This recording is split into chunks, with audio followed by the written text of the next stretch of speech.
നമസ്കാരം. മലയാളി സമൂഹം നിലനിൽക്കുന്നിടത്തോളം കാലം ചരിത്രത്തിന്റെ തങ്കലിപികളിൽ കുറിക്കപ്പെടുന്ന അപൂർവം നാമങ്ങളിൽ ഒന്നായിരിക്കും ഉമ്മൻചാണ്ടിയുടേത്. കേരളത്തിന്റെ ചരിത്രമെടുത്താൽ, മലയാളികളുടെ ചരിത്രമെടുത്താൽ ഉമ്മൻചാണ്ടിയുടെ സ്ഥാനം ഒന്നാമതായിരിക്കും. ആദ്യ മുഖ്യമന്ത്രിയായ EMSന്റെ പരിഷ്കാരങ്ങൾ, കെ കരുണാകരന്റെ ഇച്ഛാശക്തി, നയനാരുടെ ലാളിത്യം, VS അച്യുതാനന്ദന്റെ തന്റേടം ഒക്കെ ചരിത്രത്തിന്റെ ഭാഗമാണെങ്കിലും ഉമ്മൻചാണ്ടിക്ക് പകരം ഉമ്മൻചാണ്ടി എന്ന നിലയിലായിരിക്കും കേരളത്തിന്റെ ചരിത്രം ഭാവിയിൽ കുറിക്കപ്പെടുക.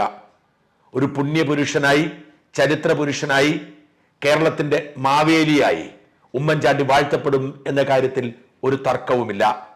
നേതാക്കന്മാരും സെലിബ്രിറ്റികളുമൊക്കെ കാലത്തിന്റെ വിളി കേട്ട് യവനികയ്ക്കുള്ളിലേക്ക് മറയുക സ്വാഭാവികമാണ്.